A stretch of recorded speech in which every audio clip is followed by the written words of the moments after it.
ये इस इकोनॉमी में का एक और पहले चैप्टर का एक और कॉन्सेप्ट बचता है, सेक्टर्स ऑफ इकोनॉमी।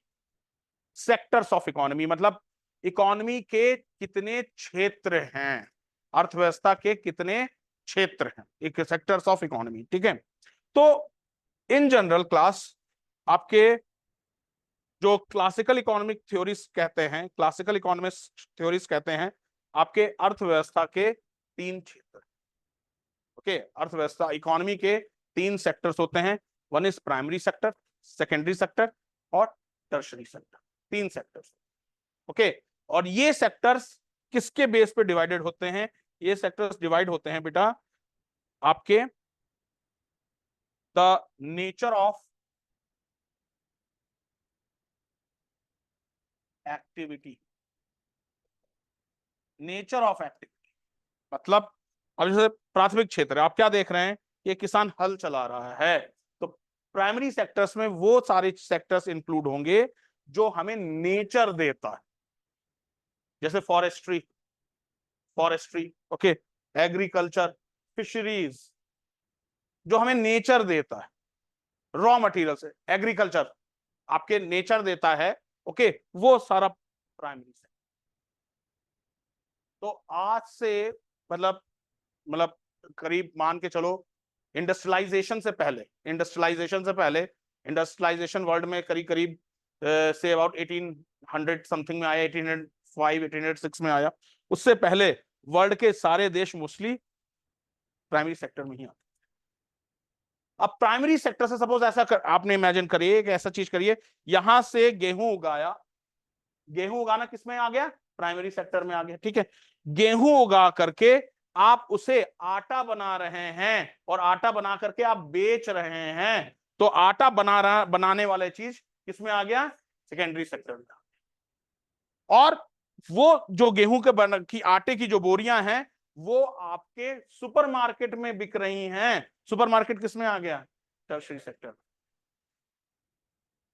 तो फ्रॉम दिस साइड ओके, आज इस इधर साइड की जनसंख्या कम है, तो इस दिस साइड में मैं किस क्षेत्र में आऊंगा? टर्शरी, वेरी गुड, मैं टर्शरी सेक्टर में आऊंगा। जो लोग अपनी सेवाएं देते हैं वो टर्शरी सेक्टर में आएंगे। आपके स्कूल किस में आएंगे? टर्शरी में आएंगे। कॉलेजेस किस में आएंगे? टर्शरी में आएंगे। डॉक्टर्स, वकील, chartered accountant, hotel, tourism, okay, tertiary sectors. पर बिजली बनाना सेकेंडरी सेक्टर, इंडस्ट्री है ना, बिजली बनाना, ओके, सेकेंडरी सेक्टर में आएगा। ओके, किसी चीज की छोटी से लेके बड़ी इंडस्ट्री, सेकेंडरी सेक्टर। तो ये थ्री सेक्टर हाइपोथेसिस है, ये क्लासिकल थ्योरी है। मतलब आज के हिसाब से, मतलब मैं आपको आज के नए इकोनॉमिस्ट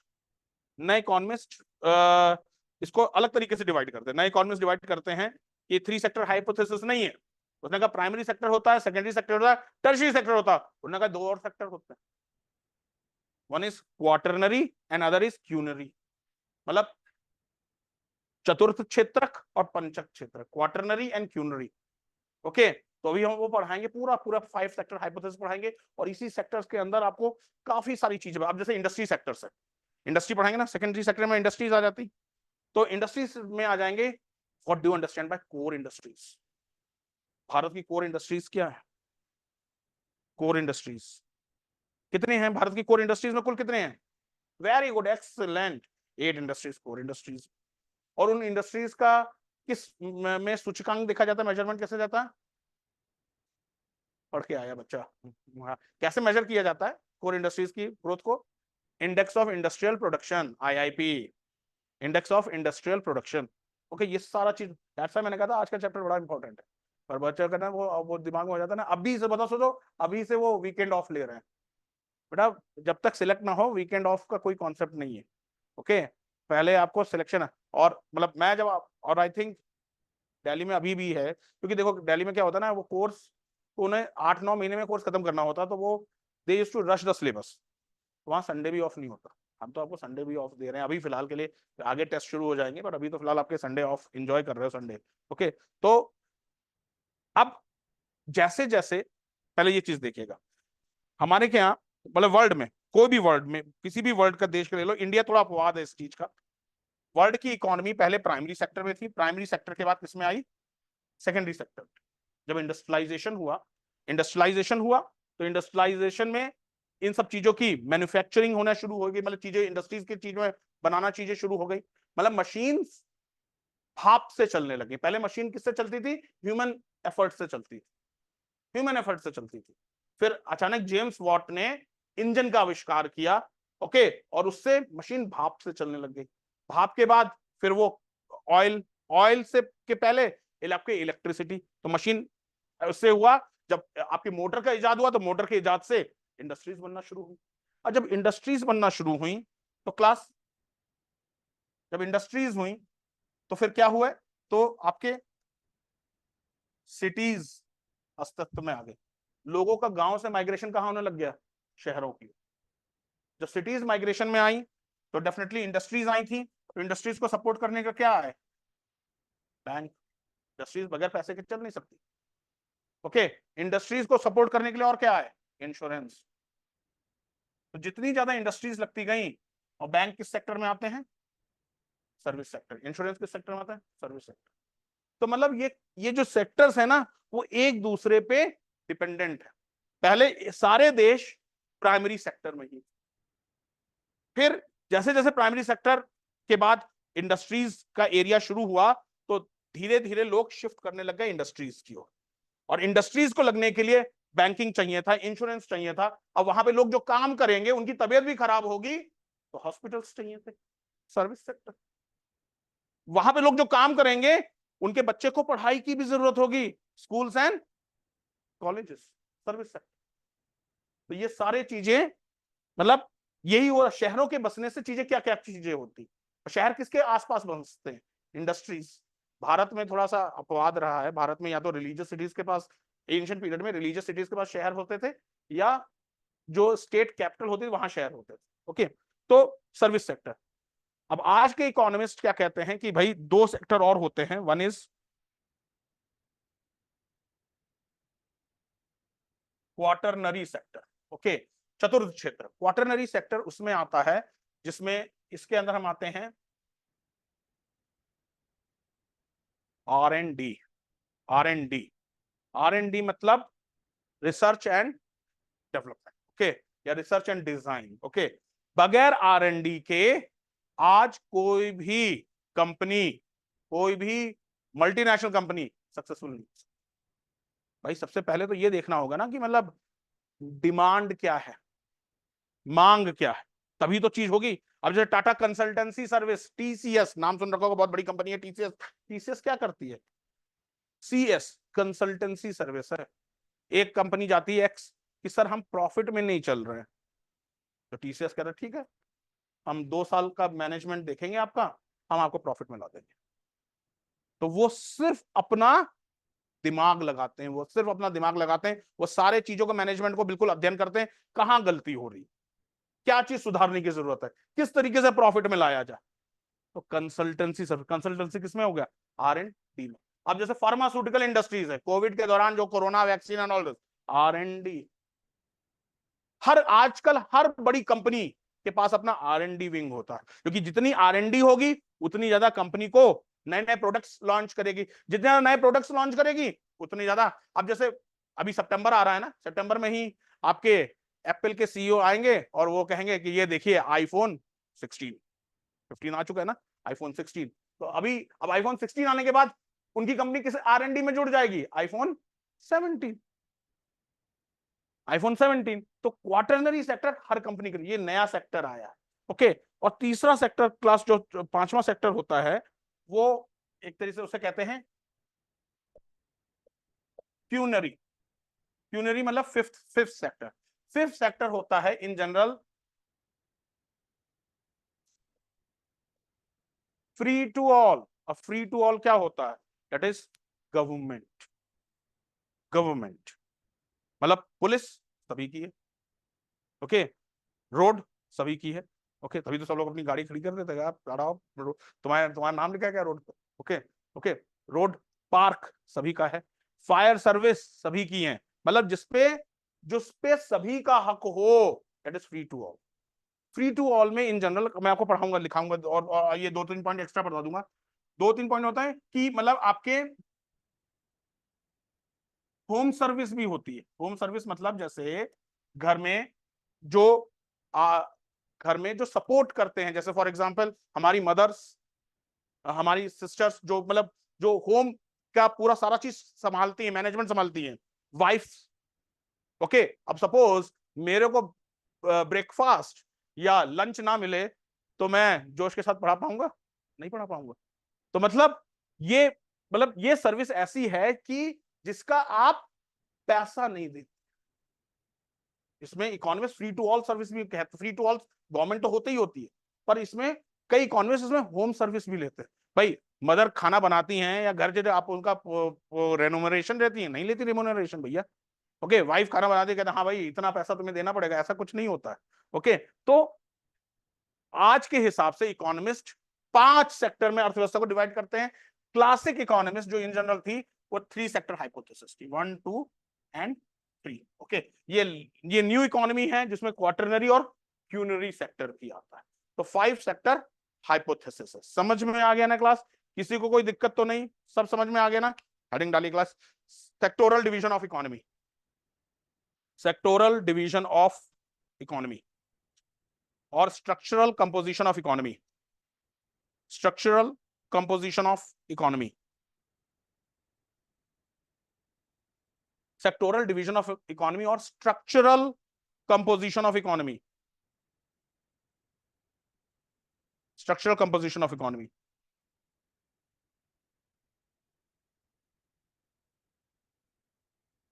देखिए class, the classical economist divides the classical economist divides the economy into 3 sector hypothesis. Divides the economy into 3 sector hypothesis. 3 sector hypothesis on the basis of economic activities. On the basis of economic activities,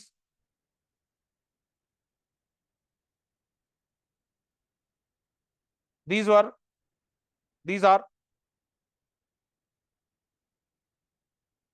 primary sector. These are number 1, primary sector which pertains to raw material. These are primary sector which pertains to raw material, मतलब जो हमें nature देता है। Number 2, secondary sector which pertains to manufacturing,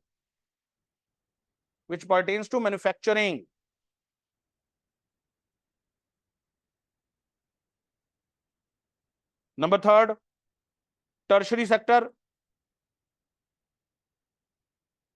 which pertains to services,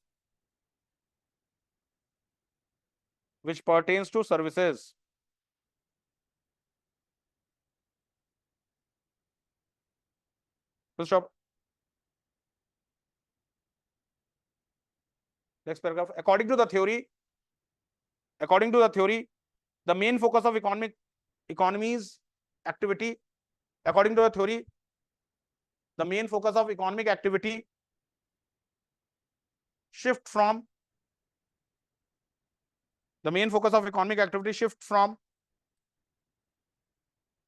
primary through secondary and finally through tertiary sector. Shift from primary through secondary, primary through the secondary and finally to tertiary sector.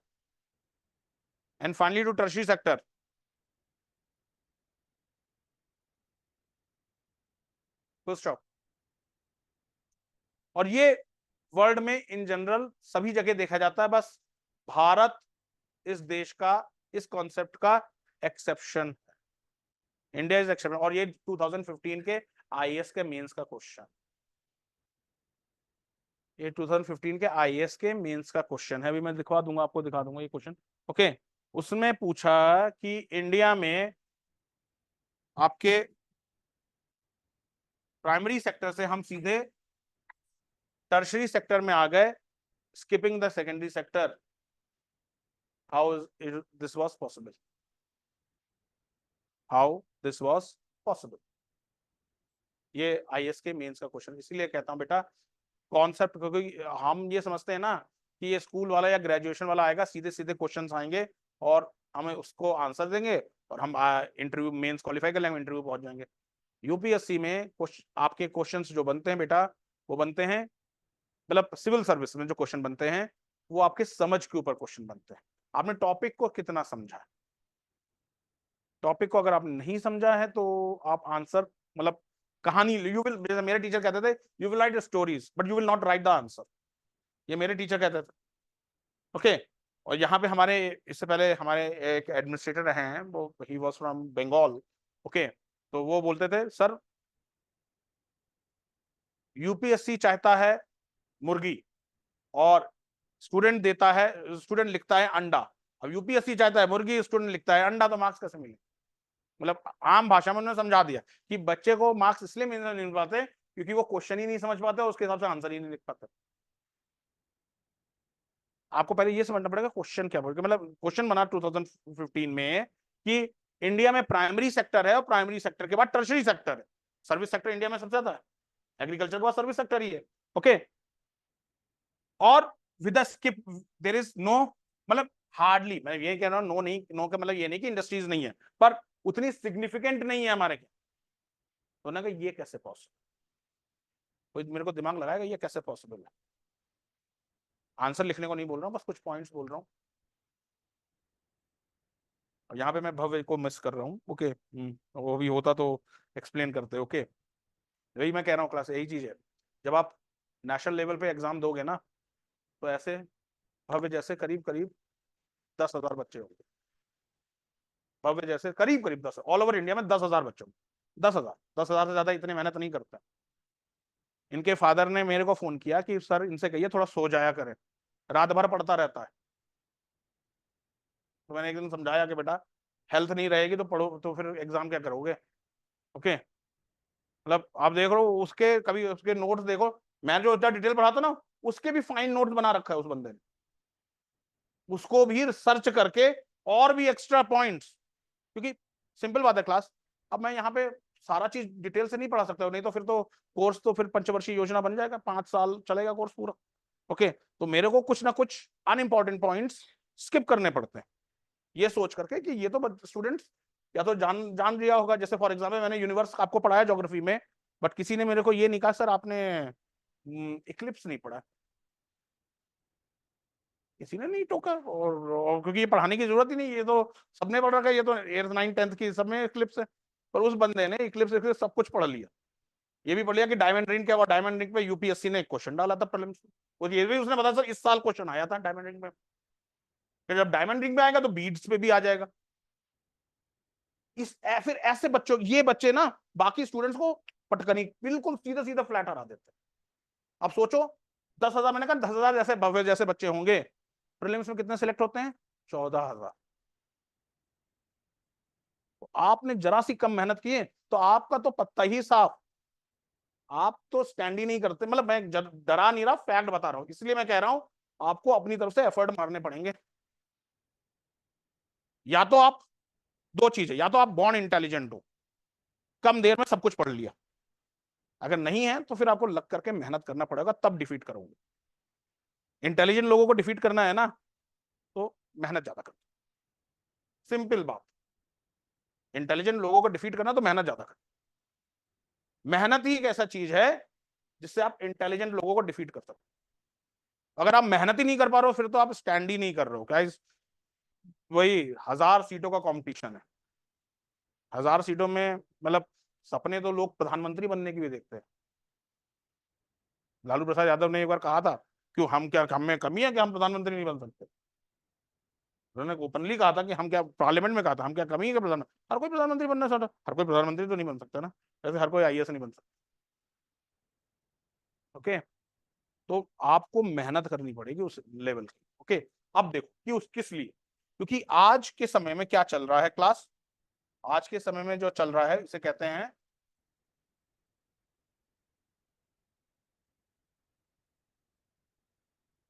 Globalisation. Globalisation has make the world flat, flat. Okay, मैंने आपको फिर से बताऊंगा, ये किस company का है, HP. HP कहाँ की है, अमेरिका। ओके, हमारी लाइव क्लासेस किस पे चल रही हैं, जूम। जूम कहाँ का है, अमेरिका। जूम भी अमेरिका का। ओके भाई, अमेरिकन चाइनीज ने इन्वेंट किया जूम, बट अमेरिका का ही है, उसके पास सिटीजनशिप अमेरिका की है। ओके, जूम अमेरिका का है। तो मतलब आज का क्या है, सपोज आज का क्या है कि जब ग्लोबलाइजेशन में दुनिया होती है, if you have the money you can take the goods from any part of the world, you can purchase the good from any part of the world। आज इंडिया के पास मनी है, तो इंडिया को जरूरी नहीं है कि वो चीज मैन्युफैक्चर करे, वो वर्ल्ड से सीधे खरीद सकता है। मैन्युफैक्चरिंग करने की जरूरत ही नहीं है इस समय। हम जो चीज हम बना रहे हैं, जो चीज हम मतलब हमें चाहिए, वो चाइना भी सप्लाई कर रहा है, वो और देश भी सप्लाई कर रहे हैं, तो हमने उस चीज की इंडस्ट्रीज नहीं डाली। डालनी चाहिए थी, पर इंडस्ट्रीज डालना क्लास आसान नहीं है ना, इंडस्ट्रीज में बहुत इन्वेस्टमेंट चाहिए, और भारत में उतना ज्यादा पैसा है नहीं। सिंपल है, तो भारत आउटसोर्स करता है। जैसे सपोज मेरे को लैपटॉप चाहिए एप्पल का, तो एप्पल किस कहां की देश की कंपनी है, अमेरिका की। ओके, पैसा देंगे, एप्पल का लैपटॉप आ जाएगा, और एप्पल स्टोर से जो एप्पल का आएगा वो बाहर से मंगा लेगा। तो जरूरी नहीं कि एप्पल लैपटॉप भारत में ही बनता हो। आपके पास सपोज 100 करोड़ रुपए हैं, आपने कहा मेरे को लैम्बोर्गिनी चाहिए, अब लैम्बोर्गिनी तो भारत में बनती नहीं, आप क्या करोगे, कांटेक्ट करोगे आप। सपोज लैम्बोर्गिनी, सपोज मेरे को नहीं मालूम कितने की आती, सपोज 5 करोड़ की आती, सपोज 5 करोड़ की, 5 करोड़ की लैम्बोर्गिनी आ ही जाएगी मेरे ख्याल से, हैं 3.5 crore, thank you. Okay, okay 3.5 crore आएंगे, तो आप क्या करोगे, आपको 7 करोड़ रुपए देने होंगे। 7 करोड़ क्यों, 3.5 करोड़ की तो लैम्बोर्गिनी है। हाँ, कस्टम ड्यूटी, फॉरेन से अगर कोई भी आप ऑटोमोबाइल बाइक मंगाते हो, तो बेटा 100% कस्टम ड्यूटी देनी पड़ती है। 100% कस्टम ड्यूटी पड़ती है, ये फिजिकल में पढ़ेंगे, फिजिकल पॉलिसी में पढ़ेंगे। 100% कस्टम ड्यूटी मतलब जितने की गाड़ी है उतने ही भारत सरकार को पैसा दोगे। ऐसा क्यों, ताकि भारत की इंटरनल मार्केट प्रोटेक्ट रहे, भारत की इंटरनल मार्केट प्रोटेक्ट रहे। अगर सपोज भारत ने ये कस्टम ड्यूटी हटा दी, तो फिर आपके जिस हिसाब से रॉयल इनफील्ड का जैसे मार्केट कैप्चर है बड़ी बाइक्स में, तो एक तरीके से हार्ले डेविडसन तो आसानी से रॉयल इनफील्ड को हरा देगी। हार्ले डेविडसन ब्रांड है, इंटरनेशनल ब्रांड है, रॉयल इनफील्ड उतनी बड़ी इंटरनेशनल ब्रांड नहीं है जितने हार्ले डेविडसन ब्रांड है। अब हार्ले डेविडसन क्योंकि फॉरेन की कंपनी है, उसके ऊपर लगती है हैवी कस्टम ड्यूटी, तो इसलिए वो महंगी हो जाती है। इंडियन बाइक्स इसलिए सस्ती रहती है। तो मतलब सपोज आपको लैम्बोर्गिनी चाहिए, आपने 7 करोड़ रुपए दिए और लैम्बोर्गिनी आपके घर पे आ गई, तो मतलब जरूरी नहीं कि लैम्बोर्गिनी भारत में ही मैन्युफैक्चर हो तो आपको जरूरत। तो ग्लोबलाइजेशन ने क्या है, चॉइसेस को आसान बना दिया है। अगर एक कंट्री के पास पैसा है और दूसरे कंट्री के पास प्रोडक्ट है, आप बस पैसा दीजिए, प्रोडक्ट आपके हाथ से रहे, जरूरी नहीं कि आपको वो बनाना पड़ जाए। तो इंडिया ने इस समय ग्रोथ उस समय हासिल की जब इंडिया एक तरीके से इंडिया के पास थोड़ा बहुत पैसा था और वर्ल्ड सर्विस देने को तैयार था। तो इस कारण से हमारा सेकेंडरी सेक्टर उतना डेवलप नहीं हुआ, जो 2015 का मेंस का क्वेश्चन था। ओके, लिख लीजिए क्लास, नेक्स्ट लाइन। अच्छा, एक चीज और समझते हैं इस चीज में, मेरे को ये बताओ क्लास, इन 3 सेक्टर, अभी 4-5 छोड़ दो, ओके, इन 3 सेक्टर में क्वालिटी ऑफ लाइफ सबसे बढ़िया किस सेक्टर में होगी, टर्शरी, वेरी गुड, बहुत अच्छी बात है, बहुत समझ गए आप, टर्शरी सेक्टर में। और सबसे हार्ड लाइफ किस में होगी, प्राइमरी सेक्टर, प्राइमरी सेक्टर। इसीलिए जो मोस्टली गरीब देश हैं उनमें कौन सा सेक्टर रहता है, प्राइमरी सेक्टर, और जो अमीर देश हैं, एक समय में उनके यहां भी प्राइमरी सेक्टर था, फिर इंडस्ट्रीज आई, इंडस्ट्रीज के बाद सर्विस सेक्टर आया। ओके, आप देख लो जितने भी गरीब देश, मतलब चाहे कोई भी आप कोई भी एग्जांपल ले लो। ओके, इंडिया चलो डेवलपिंग है, ओके, आप नेपाल ले लो, ओके, हाँ, हमारा पड़ोसी मुल्क अभी जहाँ पे अस्थिरता चल रही है, बांग्लादेश ले लो, ओके, जितने भी गरीब देश हैं वहां पे आपके प्राइमरी सेक्टर एक्टिव है। सूडान ले लो, प्राइमरी सेक्टर है, प्राइमरी सेक्टर आपके, ये मतलब वही है, चरवाहा, आपके गाय भैंस बकरियां चराना, ओके, खेती बाड़ी करना, कोई मेजर चीज नहीं प्रोड्यूस। और खेती बाड़ी करके आप अमीर नहीं बन सकते। अमीर कैसे बन सकते हैं? मैन्युफैक्चरिंग। अमीर आप ऐसे बन सकते, खेती बाड़ी करके आप, कोई भी देश अमीर नहीं बन सकता खेती बाड़ी कर, मतलब ये स्टैब्लिश फैक्ट है। मैं मतलब कई बार क्लास चैप्टर पढ़ाता हूं तो एक चीज बोलता हूं, एक देश बता दो जो खेती बाड़ी के बल पे अमीर बनाओ, कोई भी देश नहीं। सोच के बताओ, मतलब मैं तुम्हें अभी अगले थर्सडे में अगर पूछूंगा कि आंसर क्या है, पूरे एक हफ्ते का वक्त, मतलब 5-6 दिन का वक्त दे रहा हूं, एक देश बता दो जो कहे कि सर ये एग्रीकल्चर के बेस पे अमीर, कोई नहीं बन सकता, बना ही नहीं है सर। तो जो सबसे ज्यादा एफर्ट्स लगेंगे वो प्राइमरी, सबसे ज्यादा पसीना बहेगा प्राइमरी सेक्टर। खेती करना होगा, चरवाहे पे आपको अपनी गाय भैंस से चरवाना होगा, ओके, सुविधाएं ना के बराबर होंगी। सबसे ज्यादा सुविधाएं कहां होंगी? Tertiary sector. बड़े शहर होंगे, अच्छे स्कूल्स होंगे, अच्छे कॉलेजेस होंगे, रोड्स होंगी, मॉल्स होंगे, हॉस्पिटल्स होंगे, सर्विस सेक्टर, सर्विस सेक्टर। तो वर्ल्ड प्राइमरी सेक्टर से सर्विस सेक्टर की, और सर्विस सेक्टर का एक और रूप है R&D, क्वाटरनरी सेक्टर। जब इंडस्ट्रीज आएंगे तो इंडस्ट्रीज के लिए R&D करना जरूरी है। इवन सरकार के लिए भी R&D करना जरूरी है। रेलवेज, रेलवेज का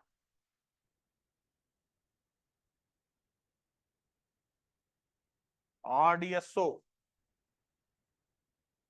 railway design and survey organisation, world Asia का पहला रेलवे रिसर्च इंस्टीट्यूट है, ये लखनऊ में लोकेटेड है, RDSO। यहाँ पे रेल के बारे में रिसर्च और डिजाइन की जाती है, RDSO। तो मतलब कोई भी चीज है उसके लिए R&D तो होगी ही होगी। अब हमारा जो मटेरियल तैयार हुआ, चाहे वो PDF का हो चाहे वो हो, तो उसके लिए पहले कुछ लोगों को बैठाया गया कि भैया मटेरियल बनना है, मटेरियल को ये चीज करनी है।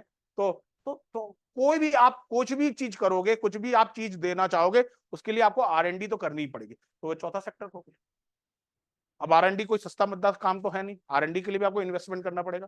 तो मतलब इन्वेस्टमेंट आपका प्राइमरी सेक्टर से इसकी ओर इंक्रीज हो जाए। समझ में आ गया ना क्लास? लिखिए क्लास, देखिए, according to the theory,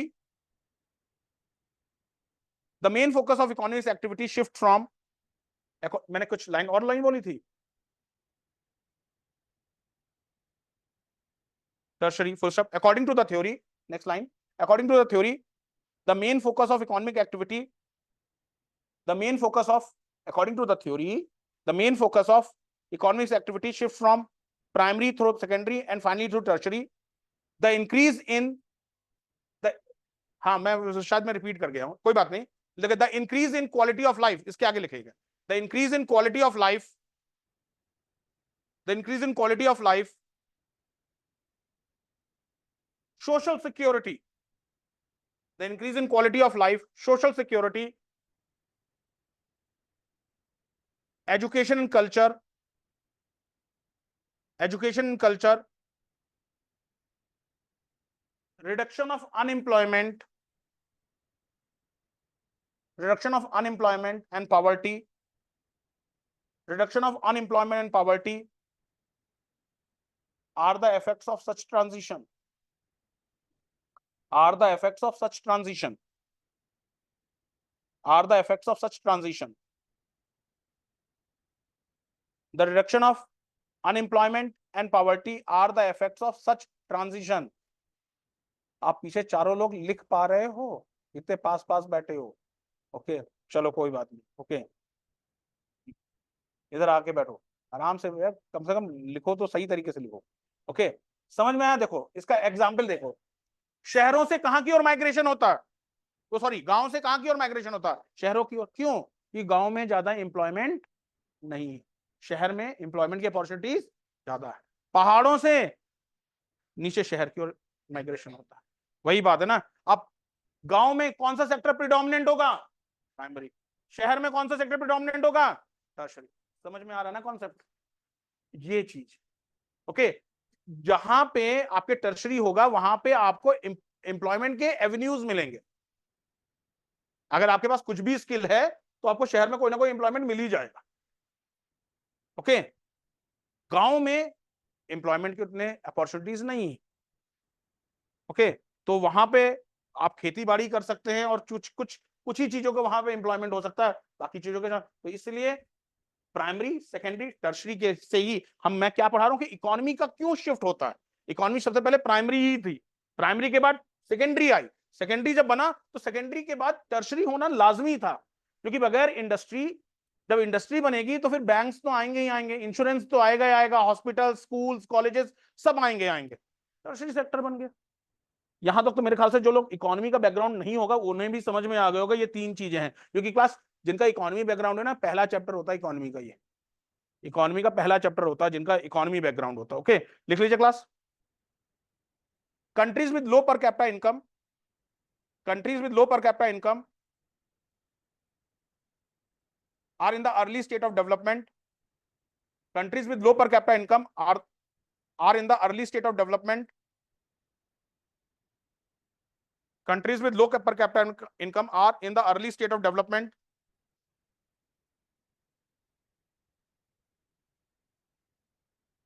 The main part of their national income is achieved. The main part of their national income is achieved through production in primary sectors. Through production in primary sectors. Through production in primary sectors.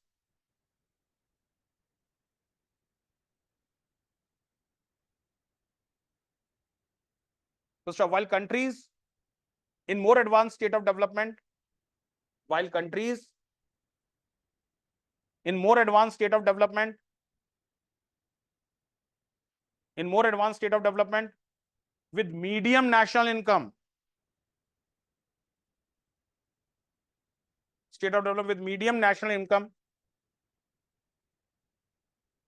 generate their income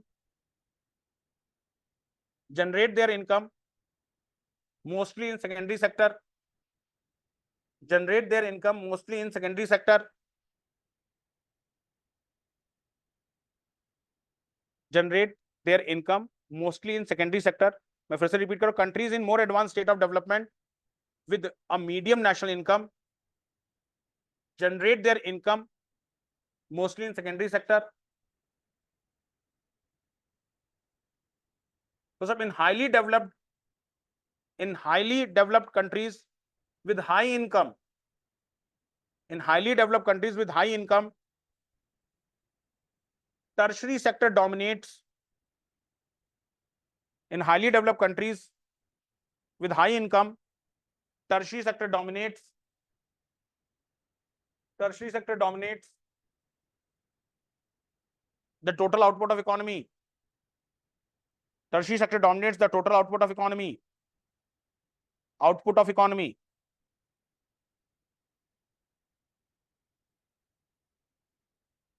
Thus, primary sector is the larger sector in developing countries. Primary sector is a larger sector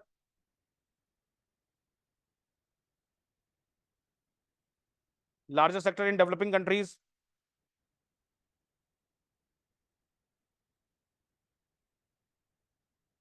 In developing countries,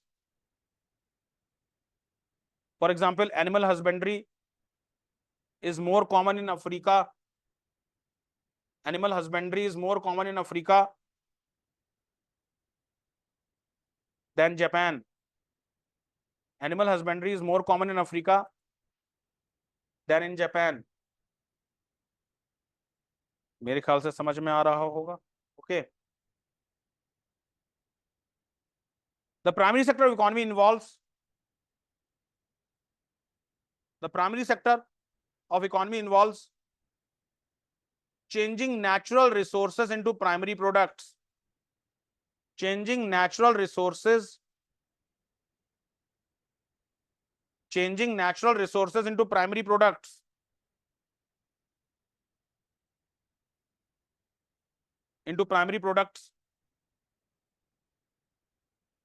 Most products from this sector, most product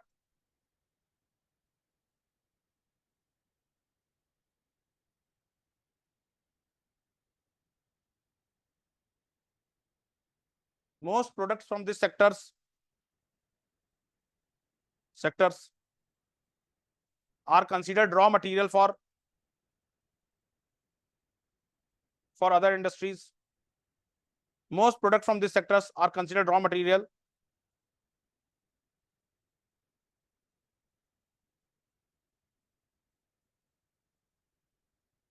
for other industries. Major businesses in primary sector include major businesses in primary sector include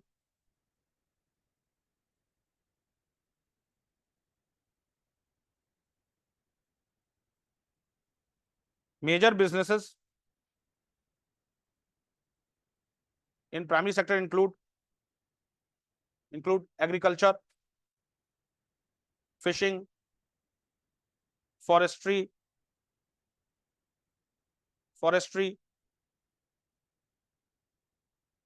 mining and quarrying. Mining, M-A-M-I-N-I-N-G, mining and quarrying.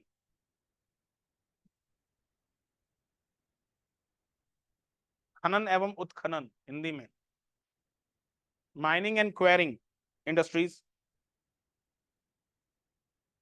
People engaged in primary activities.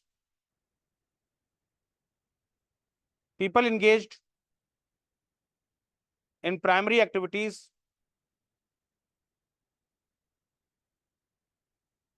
are generally called red collar workers. Are generally called red collar workers. Are generally called red collar workers.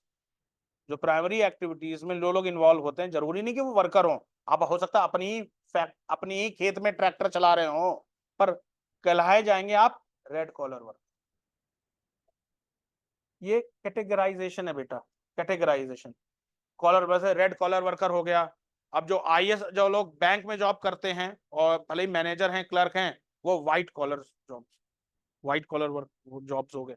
Red collar मतलब primary sector. अब grey collar जो blue और white के बीच में हो, वो grey collar workers. अब ये सब चीज पढ़ा देंगे। Golden collar, okay, pink collar, बहुत सारे हैं। अब ये यही है, बस आपको यही चीज आपको बताना है। मतलब दैट्स व्हाई मैं कह रहा हूं ना कि ये जो चीज है, आपको एक कंसोलिडेट नोट्स मिल रहे हैं आपको। अगर आप देखोगे इधर उधर, आपको भटकने की जरूरत ही नहीं पड़ेगी, नोट्स भी अपने आप में काफी है। सारा एरिया सब चीज इसी में करवा दे। तो प्राइमरी सेक्टर में जितने लोग इन्वॉल्व हैं उन्हें कहते हैं रेड कॉलर वर्कर्स। समझ में आ गया क्लास? प्राइमरी सेक्टर समझ में आ गया? हेडिंग डालिए क्लास सेकेंडरी सेक्टर्स। ओके, द्वितीय क्षेत्र, secondary sectors.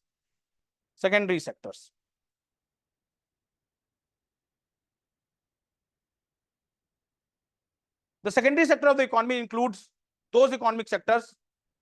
The secondary sector of economy includes those economic sectors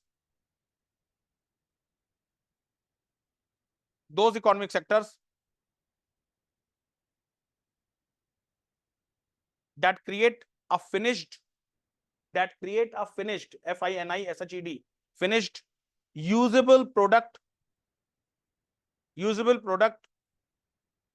finished usable product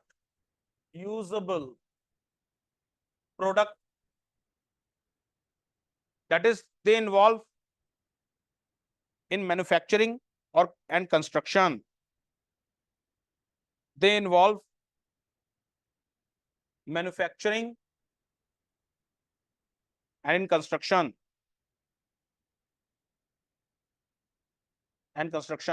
Full stop. This sector generally takes out the output of primary sector.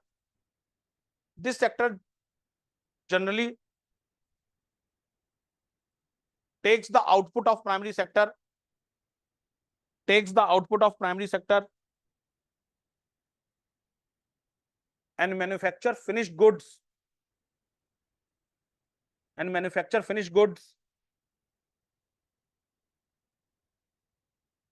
where they are suitable and manufacture finished goods where they are suitable for use by domestic consumers for domestic consumers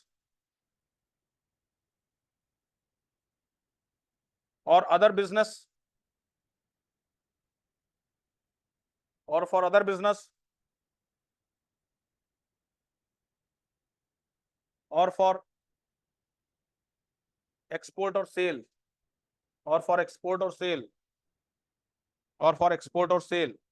और सबसे best इसका छोटा सा example handkerchief, okay, और small face towel, okay. ये cotton का बना है तो कभी ना कभी इसका जो कॉटन का जो फाइबर होगा ना वो कपास कभी खेत में लगा हुआ होगा, ओके, तो वो प्राइमरी सेक्टर होगा।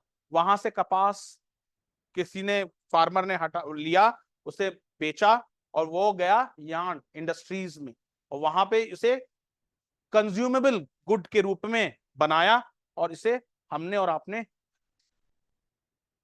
ओके। अब किसी बिजनेसमैन ने कई सारे हैंकरचीफ्स खरीदे लाखों का बाहर एक्सपोर्ट करने के लिए, तो इंडस्ट्रीज प्राइमरी गुड्स को खरीदती है, उसे कंज्यूमेबल गुड्स में बदलती है। अब वो डोमेस्टिक यूज में भी हो सकता है, एक्सपोर्ट करने के लिए यूज होता है, किसी भी या अदर बिजनेस के लिए भी यूज किया जा सकता है। समझ में आया क्लास? तो प्राइमरी गुड्स को मैन्युफैक्चर करना, प्राइमरी गुड्स के प्रोडक्ट्स को इंडस्ट्रीज में मैन्युफैक्चर करना सेकेंडरी सेक्टर से। समझ में आया क्लास? क्लियर है? लिख लीजिए class. This sector is often divided into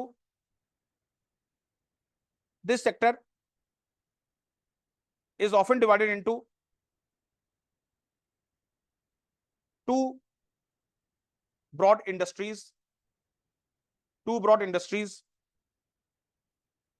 Number one, light industry. Number two, heavy industry.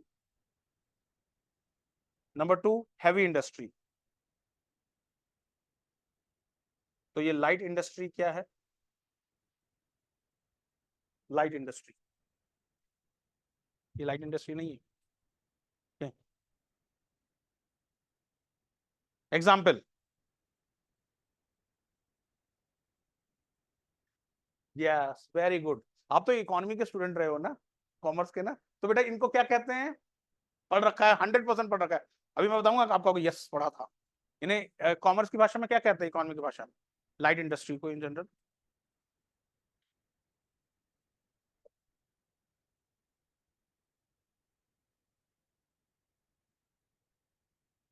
FMCG. सुन रखा है? नहीं सुन रखा? एफएमसीजी मतलब फास्ट मूविंग कंज्यूमरेबल गुड्स। अभी इसने ब्रश बोला ना, ब्रश, टूथपेस्ट, नहाने का साबुन, ओके, शैम्पू, शू पॉलिश। अभी आपने ये थोड़े ना कि एक टूथपेस्ट लिया कि इस टूथपेस्ट को मैं पूरे 365 दिन चलाऊंगा, ऐसा नहीं होता है। 5-6 महीने में खत्म हो जाता, फिर आप नया लेते हो। हेयर ऑयल लोगे, हेयर ऑयल की शीशी लोगे, वो 2-3 महीने के अंदर खत्म हो जाती, नए हेयर ऑयल की शीशी। Fast moving consumerable goods, FMCG. और भारत की इकोनॉमी एफएमसीजी से चलती है, क्योंकि हम भारत के लोग इतने हैं 1.3 बिलियन, मतलब 130 बिलियन लोग, पीपल हैं, 1.3 बिलियन पीपल, ओके। अब हर को टूथपेस्ट भी चाहिए, टूथब्रश भी चाहिए, तेल भी चाहिए, ओके। तो भारत में इन सब की इंडस्ट्रीज बहुत फैली हुई है। एफएमसीजी फास्ट, ध्यान रहेगा, चलो ठीक है, आपको नहीं मालूम था लाइट इंडस्ट्री का सबसे बेस्ट एग्जांपल है एफएमसीजी इंडस्ट्री। एफएमसीजी मतलब fast moving consumerable goods. Fast moving क्यों? क्योंकि ये हमेशा नहीं चलते हैं, 3-4 महीने के अंदर खत्म हो जाते हैं, आपको फिर से चाहिए होता है। ये दौड़ना कि एक नहाने का साबुन आपने ये पूरे साल भर चलाऊंगा, बस देख के आ जाऊंगा, ओके, यूज नहीं करेंगे, ओके। तो कहने का मतलब ये है बेटा कि ये सारी चीजें जो सेकेंडरी सेक्टर में, जो लाइट सेक्टर है ना, वो एफएमसीजी बनाता, वो मतलब ये लाइट सेक्टर जो है एफएमसीजी बनाता है, और एफएमसीजी में ये लाइट भी आती है। अब ये आपकी जो एलईडी लगती है ये हमेशा थोड़ा ना लगेगी, 1-1.5 साल बाद खत्म हो जाएगी, फिर उसको आपको लगाना पड़ेगा ना। तो एफएमसीजी लाइट इंडस्ट्रीज का मतलब ये है जो रोजमर्रा की चीजें इस्तेमाल की जाती है वो इंडस्ट्रीज है। अब जितने ज्यादा पॉपुलेशन होगी उतनी ज्यादा इसकी इंडस्ट्रीज होंगी, गांव से लेके शहर तक। ओके, एक छोटा सा कस्बे से लेकर के एक आप भली पेंट हाउस ओनर हो बड़े मेट्रोपॉलिटन सिटी में, भैया टूथपेस्ट से लेकर के बाकी सब चीजों की आपको भी जरूरत पड़ती होगी जितना एक गांव के छोटे से घर वाले की जरूरत पड़ती है। तो एफएमसीजी कुछ लाइट इंडस्ट्रीज, और हैवी इंडस्ट्रीज मतलब जिसमें पैसा बहुत इन्वॉल्व हो, जैसे iron industry, aluminium industry, okay, car industry. इसमें हम हर कोई, आप एक बार छोटे पैसा बैंक से पैसा लेकर के एफएमसीजी इंडस्ट्री तो लगा सकते हैं। कंघे बनाने की इंडस्ट्री, प्लास्टिक का मोल्डिंग करके कंघा बनाना है ना, हेयर कॉम बनाने के लगा सकते हैं। पर हम और आप इन जनरल कैपिटल इंडस्ट्री लगाने के लिए मतलब सोचना पड़ेगा, और बैंक भी हर बार मना कर देगा क्योंकि उसके लिए करोड़ों का कैपिटल चाहिए। तो समझ में, तो सेकेंडरी सेक्टर बेटा दो में डिवाइडेड होता है, लाइट इंडस्ट्री एंड, इसीलिए बच्चा कल मैंने कहा था आज का चैप्टर बड़ा इंपॉर्टेंट है, क्योंकि आज का चैप्टर ना कॉन्सेप्ट्स देता है। ओके, अब जो लोग हो गए वो कॉपी करेंगे, देखो कॉपी करना एक अलग चीज है, व्हेन यू लिसन ओरली ना तो वो चीज ज्यादा समझ, वो ज्यादा प्रभावशाली होती है।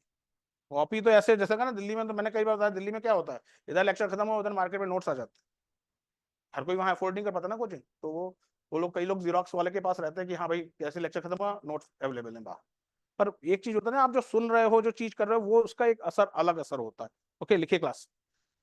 Light industry uses less capital, light light industry is usually less capital intensive, is light industry is usually less capital intensive than heavy industry. Light industry is usually less capital intensive than heavy industry. Intensive, उसमें कम पैसा लगता है ना, less capital intensive than heavy industry, and is more consumer oriented, and is more consumer oriented, more consumer oriented than business oriented, more consumer oriented than business oriented. Most of the light industry products, most of the light industry products are FMCG, bracket में अगर नहीं आता तो full form लिखोगे, fast moving consumerable goods, FMCG, fast moving consumerable goods. और इसलिए बच्चा आप लोगों को कहा जाता है कि न्यूज़पेपर पढ़िए, न्यूज़पेपर पढ़ेंगे तो ये सब वर्ड फेमिलियर है। जब कभी आप इकोनॉमी का आर्टिकल पढ़ेंगे तो एफएमसीजी आता है कि इंडिया के ग्रोथ इसलिए हो रही है क्योंकि एफएमसीजी की डिमांड है। एफएमसीजी की डिमांड तो होगी, जब इतने सारे लोग हैं तो डिमांड तो होगी। इसलिए इंडिया की ग्रोथ, जैसे कुछ लोग कहे ना कि इंडिया की बहुत अच्छी ग्रोथ जा रही है, तो इंडिया की ग्रोथ तो अच्छी होगी क्योंकि इतनी ज्यादा पॉपुलेशन है। पॉपुलेशन है तो एफएमसीजी की इंडस्ट्रीज तो हमेशा टॉप पे रहेंगी। इतनी ज्यादा पॉपुलेशन है तो ईटरीज हमेशा टॉप पे रहेंगी। इतनी ज्यादा पॉपुलेशन है तो हॉस्पिटल्स तो हमेशा टॉप पे रहेंगे। इतनी ज्यादा पॉपुलेशन है तो आपके स्कूल्स और एजुकेशन इंडस्ट्री तो टॉप पे रहेगी। ये सब पॉपुलेशन बेस पे चलता है। ओके, क्लियर है। तो ये लाइट इंडस्ट्रीज एफएमसीजी वाले इंडस्ट्रीज होती है, लिख लीजिए class. These industries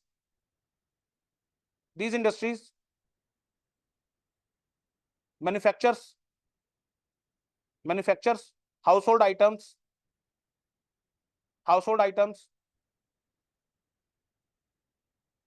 clothes, shoes, plastic furnitures,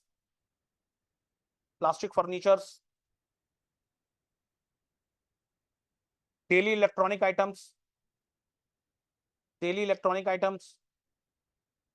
माल में जैसे बल्ब हो गया, ट्यूबलाइट्स हो गया, ये सारी चीजें daily electronic items etcetera. Next लिखे class, heavy industry.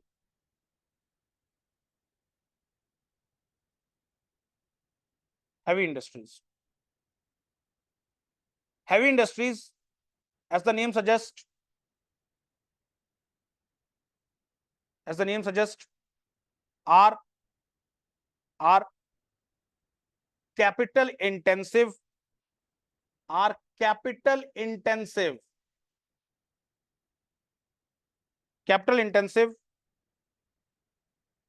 requiring greater or advanced resources, requiring greater or advanced resources,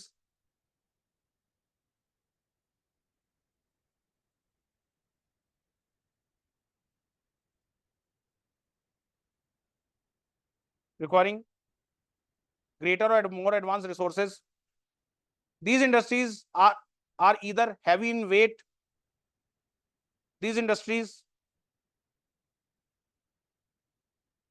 are either heavy in weight, or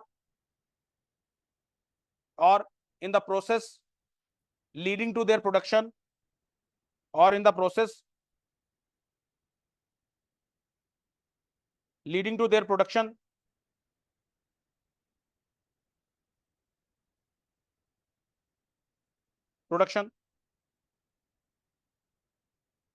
for example, chemical plants, steel plants, production of construction of equipments, production of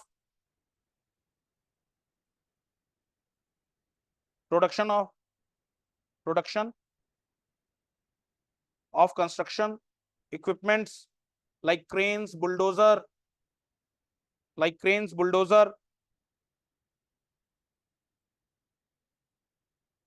manufacturing units of cars, etc.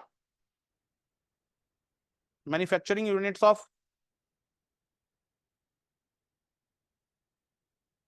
car, etc. Full stop. Next देखिए class, जब ये light industry लिखाया है, heavy industry लिखाया है, heading डाली class sunrise industry. Sunrise industry, sunrise industry, sunrise industry क्या है?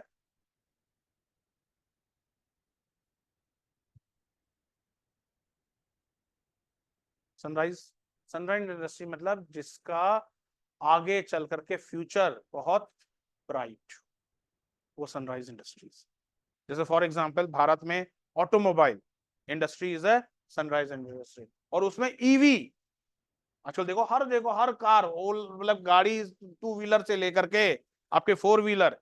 अभी आपने देखा होगा 2 दिन से न्यूज में, इंटरनेट न्यूज, टाटा कर्व आ रही है, ओके, एक नई गाड़ी टाटा की आ रही है कर्व, ओके, बड़ी हैपनिंग है कि कब लॉन्च होगी, तो वो नई ईवी है, ओके। तो automobile industry is an example of sunrise industry in India, और उसमें भी ऑटोमोबाइल इंडस्ट्री में से आपके ईवी, जो इलेक्ट्रॉनिक व्हीकल है ईवी, वो आपके sunrise industry.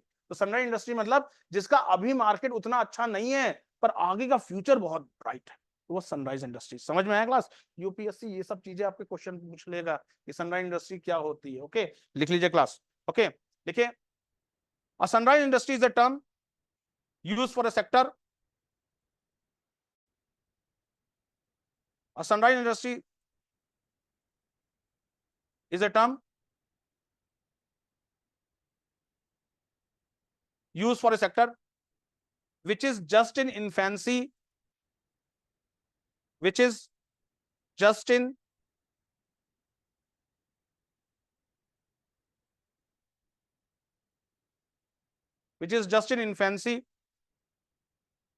infancy, but shows great promise of rapid boom in future, but show great promise of a rapid boom in future.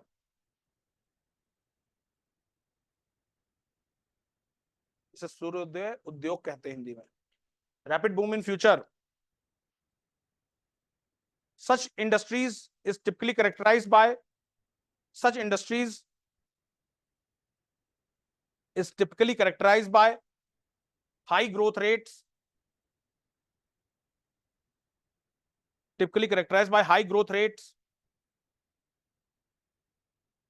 comma high degree of innovation, high growth rates, comma high degree of innovation,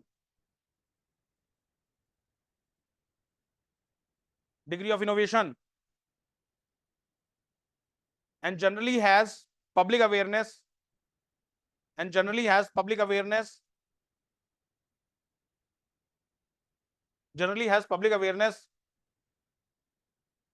about the sector,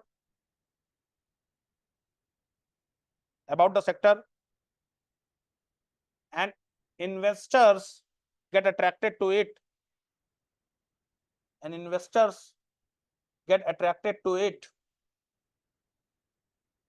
in long term growth prospects,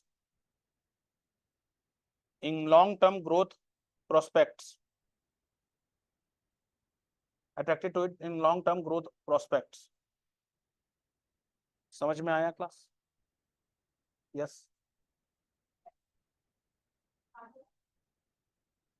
startup companies अगर सही जगह करेंगे, जैसे suppose जैसे EV का है या कोई भी जो चीज डिमांड है जो आगे चल के फ्यूचर, एआई में अगर कोई स्टार्टअप करेगा तो सनराइज इंडस्ट्रीज है, आगे चल के जमाना एआई का ही आएगा। ओके, तो अब जैसे आज के समय में कोई टेप रिकॉर्डर का काम कहते हैं, हम टेप रिकॉर्डर की इंडस्ट्री लगाएंगे, वो टेप वाला एंड ऑल दोस्त, तो वो सनराइज इंडस्ट्री, वो तो भैया मतलब पैसा डुबाने के लिए इंडस्ट्री लगा रहा, कोई डिमांड थोड़ा ना करेगा। क्लियर है? तो आज के समय में कोई, जैसे आज के समय में, क्योंकि क्लास देखो मेरा तो ये हमारा सिस्टम है ना, क्योंकि लेक्चर्स जाते हैं, मटेरियल जाता है, तो सबसे बड़ा दिक्कत क्या होता है ना, हम जैसे कोचिंग इंस्टीट्यूट्स के लिए, कोई भी आजकल जो जो नॉलेज सर्विंग इंस्टीट्यूट्स है ना, उनके लिए सबसे बड़ा दिक्कत होता है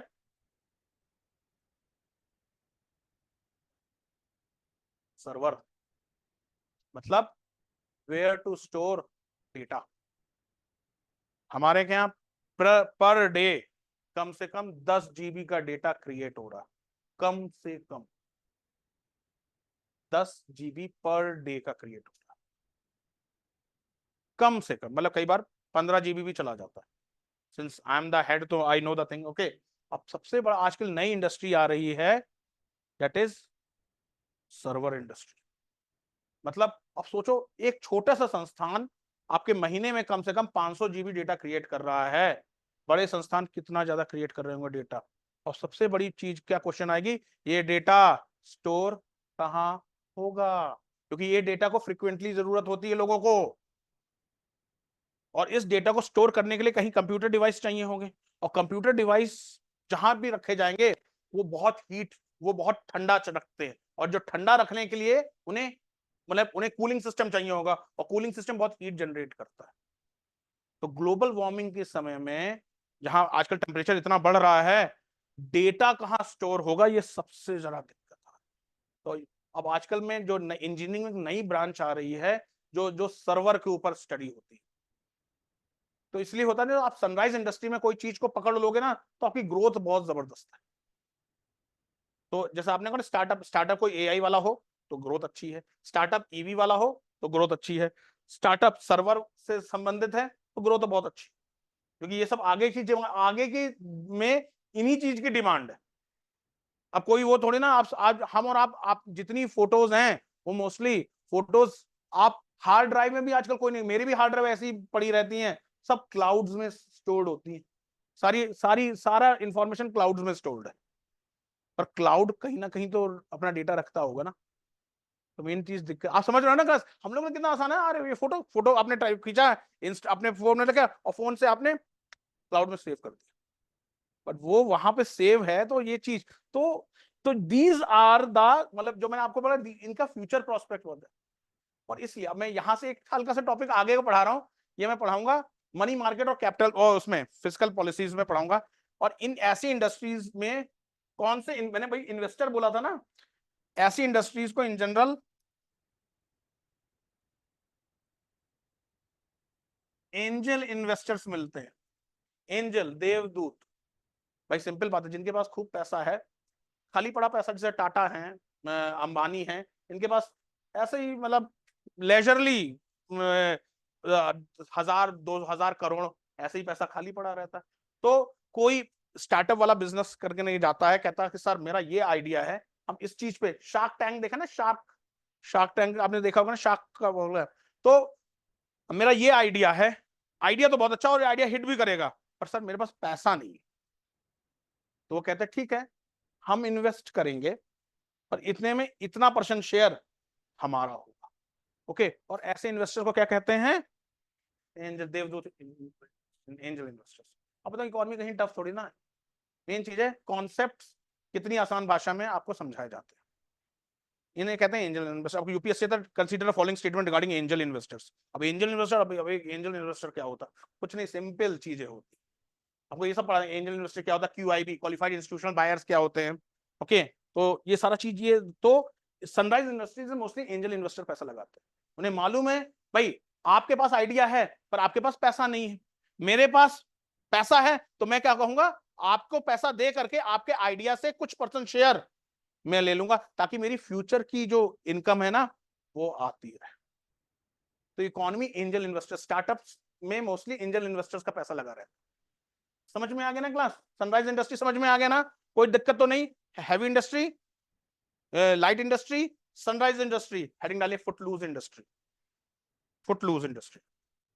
और मेरी कहना मानना, तो जो लोग एब्सेंट है ना उनको नोट्स मत देना, मैं आप लोगों को डिवाइड नहीं कर रहा, मैं आप लोगों को मतलब, आप लोग अपना इतनी बारिश के मौसम में, अभी बल्कि हल्की फुल्की रेनिंग हो, रेन भी हो रही है, ओके, आप आए हो, ओके, तो मेन चीज है मतलब, और चलो वो तो चलो आपके कलीग्स हैं जो लोग एब्सेंट हुए हैं, देना ना देना आपके ऊपर है, पर किसी थर्ड पार्टी को दे दिया ना तो आप अपने कॉम्पिटिटर को खुद ही खिला रहे हो, क्योंकि आप खुद सोच रहे हो, खुद आप देख लेना, ये जो चीज पढ़ा रहा हूं ना, ये आप कोई सी भी किताब उठा लो इकोनॉमी में, एक जगह आपको कंपाइल मिलेगी ही नहीं, आई कैन टेक गारंटी। जो यूपीएससी की इकोनॉमी की जी किताबें है ना, उनमें ना एक जगह ना फुटलूज इंडस्ट्री दे रखी है, ना सनराइज इंडस्ट्री दे रखी है, बस वही है, हैवी इंडस्ट्री और लाइट इंडस्ट्री के बारे में थोड़ा बहुत डिफरेंशिएशन है, बट यूपीएससी में ये सब चीजें आती है। What is footloose industry? लिखेगा फुटलूज इंडस्ट्री। देखिए, footloose industries are those, footloose industries are those industries which are not bound by location, which are not bound by location constraints, which are not bound by location constraints, constraints, CONSTRAINTS, constraints, which are not bound by location constraints, and can be established anywhere, and can be established anywhere, and can be established anywhere without being affected by, and can be established anywhere without being affected by, being affected by availability of raw materials, without being affected by availability of raw materials or market proximity, or market proximity, or market proximity, full stop.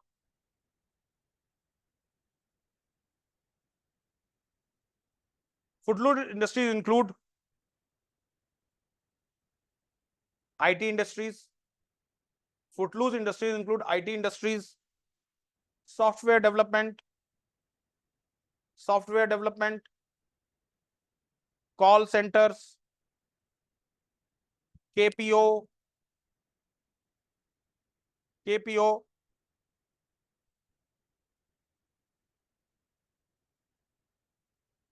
KPO,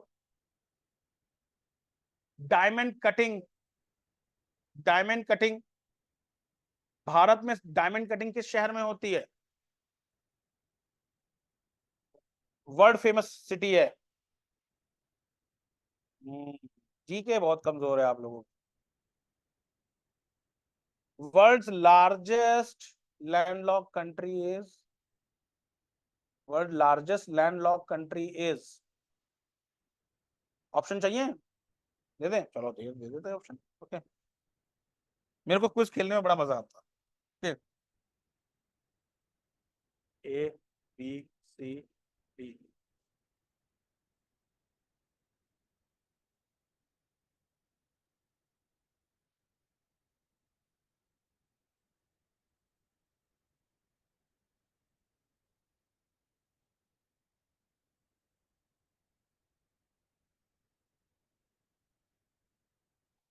है Kazakhstan largest landlock country.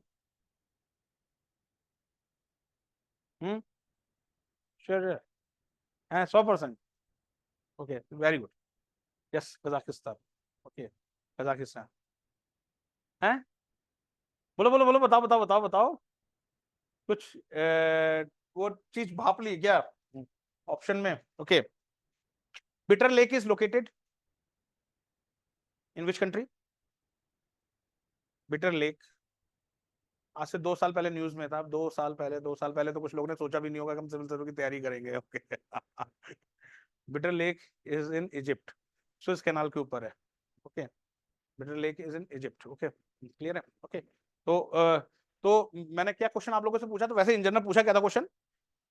Surat Surat diamond making industry Surat Surat hub है diamond cutting का। अब सोचो खुद सोचो बेटा सूरत में diamond diamond world का हब है। वर्ल्ड की डायमंड ज्वेलरी कहां आती है सूरत। वर्ल्ड की डायमंड ज्वेलरी मतलब भारत में सबसे बेस्ट डायमंड कटिंग के कारीगर वर्ल्ड के सबसे बेस्ट डायमंड कटिंग के कारीगर सूरत में रहते हैं। और वर्ल्ड की कोई सी भी अमेरिका ऑस्ट्रेलिया कहीं का भी डायमंड होगा कटने सूरत ही आएगा डायमंड। ओके तो अब सूरत में कहीं डायमंड माइंस हैं नहीं है बस वहां कारीगर हैं। तो फुटलूज इंडस्ट्री फुटलूज मतलब जो रॉ मटेरियल पे ना निर्भर करे वो फुटलूज इंडस्ट्री है। मतलब पैर को लूज कर रखा है कहीं भी आप शिफ्ट हो सकते हैं। IT industry footloose industry. Bangalore से अगर मेजर आईटी कंपनियां शिफ्ट हो जाएं तो बैंगलोर आईटी हब रहेगा ही नहीं। फुटलूज इंडस्ट्रीज आईटी समझ में आ गया ना। तो सनराइज इंडस्ट्री समझ में आ गया फुटलूज इंडस्ट्री समझ में आ गया कैपिटल इंडस्ट्री समझ में आ गया और लाइट इंडस्ट्री समझ में आ गया। समझ में आ गया ना क्लास। ओके लिखे हेडिंग डालिए class core industries. Core industries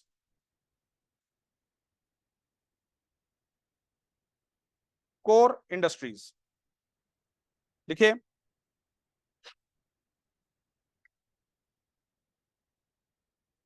देखिए in India there are 8 core industries in India there are 8 core industries or core sector industries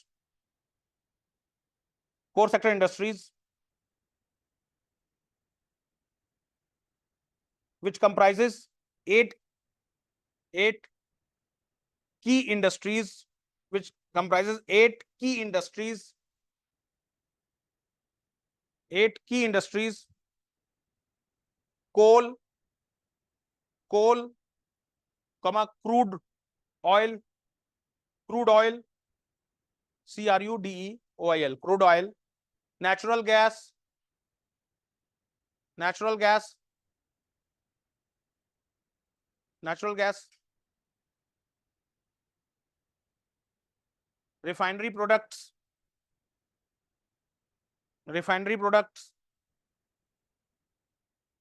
fertilizers steel cement and electricity fertilizer products steel cement and electricity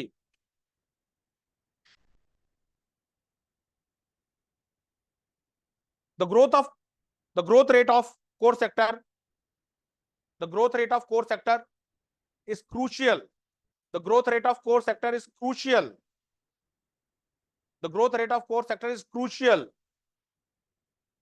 for overall health of Indian economy the growth rate of core sector is crucial for overall health of Indian economy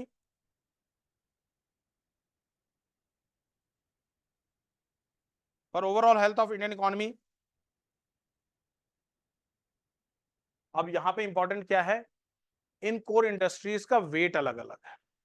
wait अलग मतलब हर sector का जो इनका मतलब जो मैंने अभी आपको बताया था ना जो आईआईपी है इंडेक्स ऑफ इंडस्ट्रियल प्रोडक्शन ये आईआईपी क्या करता है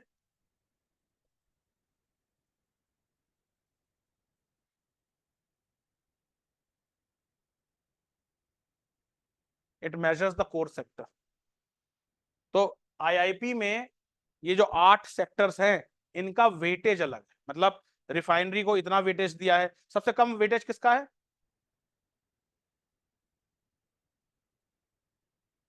सबसे कम वेटेज, अब यही यूपीएससी पूछ लेगा, 4 बीच में उठा देगा और 4 से कह देगा इसको कम से ज्यादा में लगा दो। सबसे कम वेटेज फर्टिलाइजर्स का। ओके, लिख लीजिए class. The current weightage of 8 core industries, the current weightage of 8 core industries is, the current weightage of 8 core industry is, point number 1, petroleum refinery product. Point number 1, petroleum refinery product, 28.04%, 28.04%, 04%. Number 2, electricity, 19.85%, 19.85%. Number 3, steel, 17.92%, 17.92%. Number 4, coal, 10.33%. Next, crude oil, 8.98%. Crude oil, 8.98%. Next, natural gas, 6.88%. 6.88%. Cement, 5.37%. 5.37%. Next है fertilizer, last, 2.63%. 2.63%. अब UPSC कैसे खेल करता है aspirant के साथ, बीच के 4 पकड़ता है और कहता है इनमें से कोर इंडस्ट्रीज में वेटेज के हिसाब से इनको अरेंज कर दो। तो इनके परसेंटेज नहीं पूछेगा, वो बस आपसे पूछेगा कि कौन कम है कौन ज्यादा है। तो आपके दिमाग में ये होना चाहिए भैया पहला कौन आता है, आखिरी कौन आता है और बीच के, मतलब ये चीज याद होना चाहिए। परसेंटेज कभी नहीं पूछेगा यूपीएससी की, बताओ कोर मतलब कोल कितना परसेंटेज, नहीं। यूपीएससी फैक्ट्स नहीं पूछता इन जनरल, यूपीएससी आपके मतलब इन जनरल एनालिसिस पूछता है, समझ कितनी है। तो ये चीज आपको याद होनी चाहिए कि कौन पहले किसका क्रम वाइज आपको याद आना चाहिए। ओके, लिख लीजिए class, next line. The core sector is measured, the core sector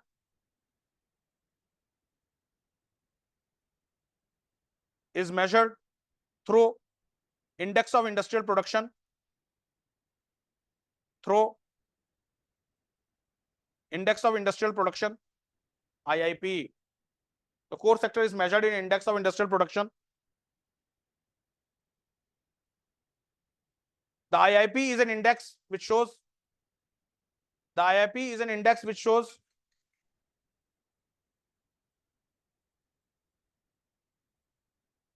the IIP is an index which shows the growth rates. The IIP is an index which shows growth rates in different industry groups, growth rates in different industry groups of economy, different industry groups of economy in a fixed period of time, in a fixed period of time,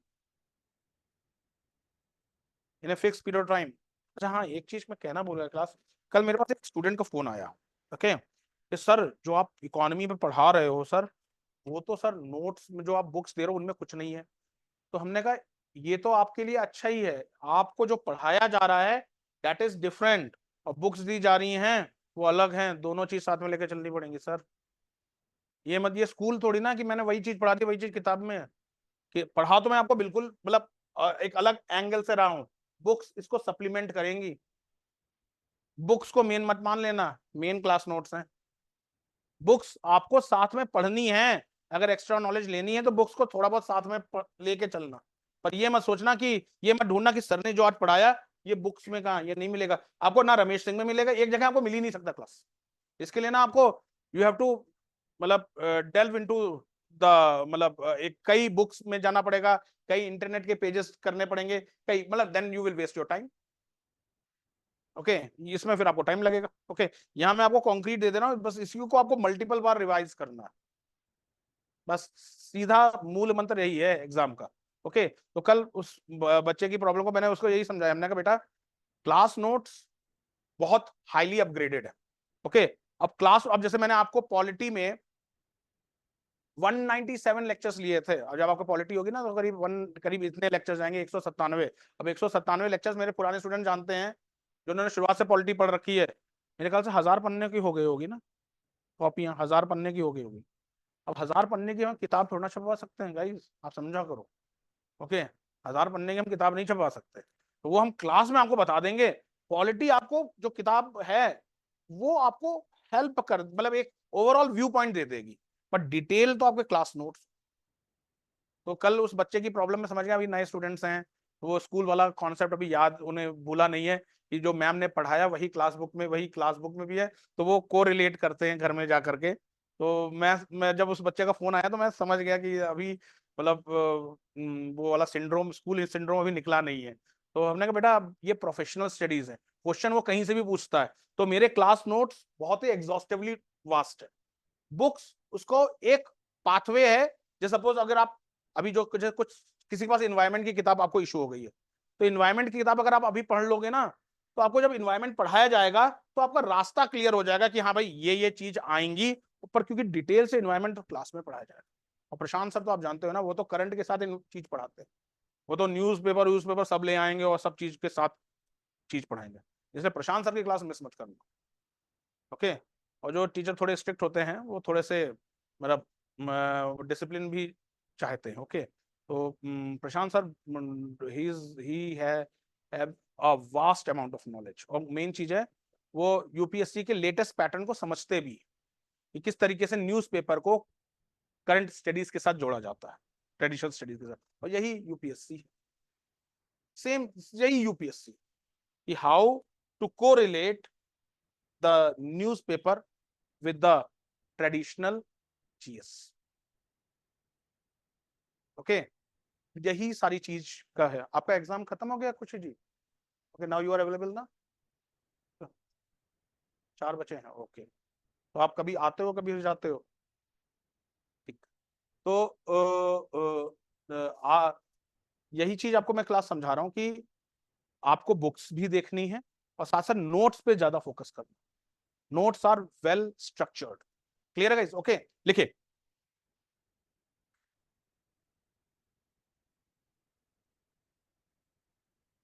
लिखिए, the index of industrial production, the index of industrial production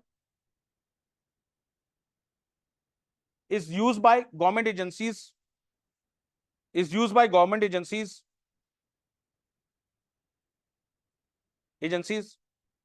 like Ministry of Finance, RBI, Ministry of Finance, RBI for policy making purpose, Ministry of Finance, RBI for policy making purpose.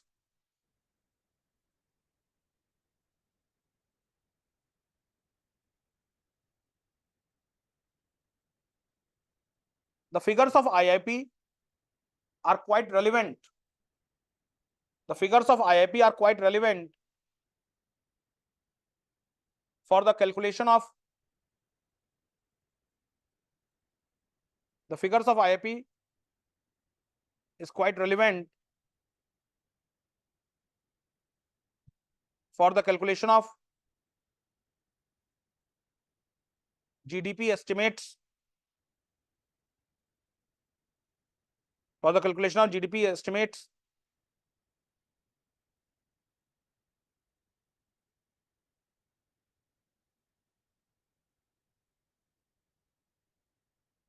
The index of IIP is compiled by, the index of IIP is compiled by anybody in the class. Which ministry?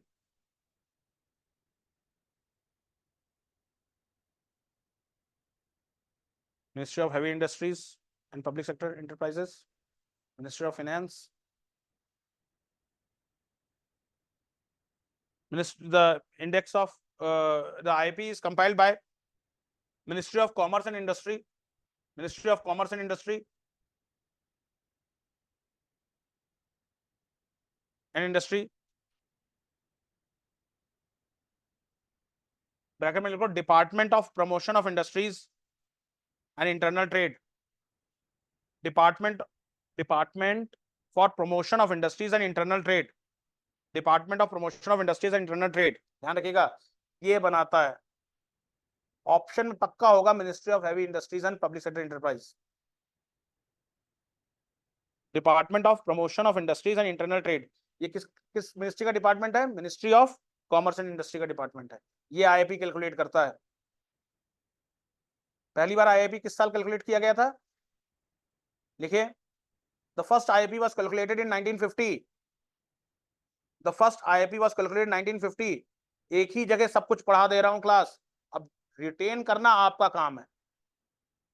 The first IIP was calculated in 1950 with a base year 1936.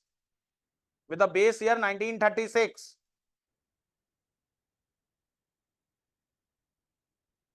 Base year 1936.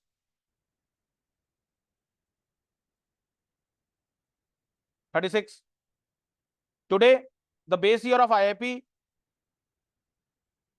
Today, the base year of IIP is 2011-2012. Today, the base year of IIP is 2011-2012. अब यहाँ पे जो non commerce वाले होंगे उन्हें समझ में आया बेस ईयर क्या होता है। बेस ईयर मतलब जिसके कंपैरिजन आप, जिसके थ्रू आप कंपैरिजन करोगे। मतलब मैंने कहा कि suppose I am forgetting your name, Kalpana, हाँ, कल्पना के 64% आए, पर 64% एट व्हाट, मतलब बेस कंपेयर होना, तो इसलिए हर चीज का एक बेस होता है, बेस। ओके, तो बेस ईयर आज का आईआईपी का बेस ईयर क्या है? 2011-12, 2011-2012 आज का बेस ईयर है। ओके, आज आईआईपी 2011-12 के प्राइस से कैलकुलेट होगा कि 2011-12 में क्या था और आज के क्या है। ओके, 11-12, ठीक है।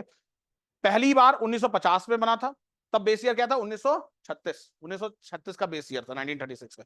Clear guys? ओके, तो एक और लाइन लिख लीजिए class, next line, next paragraph. तो कोर सेक्टर समझ में आ रहा ना, सेकेंडरी सेक्टर समझ में आ रहा ना क्लास? लिखे class, next line. The people engaged in the secondary sector are known as blue collar workers. People engaged in secondary sectors are known as blue collar workers as well as gray collar workers. Blue collar workers as well as gray collar workers. अब blue collar worker मतलब जो labour class होता है, जो technical labour class होता है, और grey collar worker होता है जो मैनुअल लेबर क्लास होता है, मैनुअल लेबर क्लास होता है। ओके, एक होता है technical labour class, technician. Okay, जिसे आप इंजीनियर ना कह करके जो आप छोटा मोटा जो टेक्नीशियन होता है ना, वो ब्लू कॉलर वर्कर हो गया। ग्रे कॉलर वर्कर हो गया जो मैनुअल लेबर क्लास होता है, जो मतलब चीजों को सामान से इधर से उधर करेगा एंड ऑल दोस, वो ब्लू ग्रे कॉलर वर्कर हो गया। समझ में आ गया क्लास? ओके, तो यहाँ पे रोक रहा हूँ, और इसके बाद आपका नेक्स्ट थर्सडे को ये चैप्टर कंप्लीट हो, नेक्स्ट थर्सडे को will finish this chapter. Okay, तब जाके ये चैप्टर कंप्लीट होगा, और फिर नेक्स्ट हम फ्राइडे को आई will start with the national income, second chapter of Indian economy, national income, राष्ट्रीय आलेखन। ठीक है क्लास? आज का लेक्चर क्लियर है? कोई डाउट तो नहीं? ओके, देख लीजिएगा, I think sir is there. Okay, और रिवीजन करते जाइएगा class. Okay, everything depends upon the revision. आप रिवाइजन करोगे तो सिलेक्शन होगा, नहीं करोगे तो मैंने कहा ना, कंपटीशन क्लास बहुत ज्यादा है, कंपटीशन बहुत ज्यादा है। अगर आपको आपको देखो, टीचर को तो मालूम ही है आपका लेवल, बट सबसे बेस्ट लेवल स्टूडेंट को खुद का मालूम होता है। आपको मालूम है आपका लेवल क्या है, तो जब आपको मालूम है आपका लेवल क्या है, तो आपको उस हिसाब से अपनी मेहनत करनी पड़ेगी। ओके, नहीं तो चीजें टफ हो जाएंगी। ओके गाइस, ठीक है, चलिए क्लास, आप लोगों से मुलाकात मंडे को होती है। मंडे को आपके इस Monday Tuesday Wednesday last lecture है फिजिकल ज्योग्राफी का। उसके बाद रक्षाबंधन के बाद मतलब 20 अगस्त से फिजिक्स केमिस्ट्री के शुरू हो रहा है। 20 अगस्त से प्रीलिम्स की फिजिक्स केमिस्ट्री शुरू हो रही है, जो जहां तक अक्टूबर के फर्स्ट वीक तक चलेगी। और अक्टूबर के फर्स्ट वीक में I will start with the general science. October के फर्स्ट वीक में I will start with the general science. Okay, life science. Clear है गाइस? ओके, तो आपका फिजिक्स केमिस्ट्री और फिर जनरल साइंस। शुरू हो जाएगा, ठीक है। ओके, तो on Monday you will have first, जो लोग उत्तराखंड की क्लास करते हैं 12:30 से 2 उत्तराखंड की क्लास है, फिर 2:30 से 4 आपके इंडियन ज्योग्राफी है, फिर 4 से 5:30 फिजिकल ज्योग्राफी है जिसमें मैं रिवर इरोजन आगे पढ़ाऊंगा। ओके, और आखिरी में 5:30 से 7 आपके इथिक्स इंटीग्रिटी की क्लास है।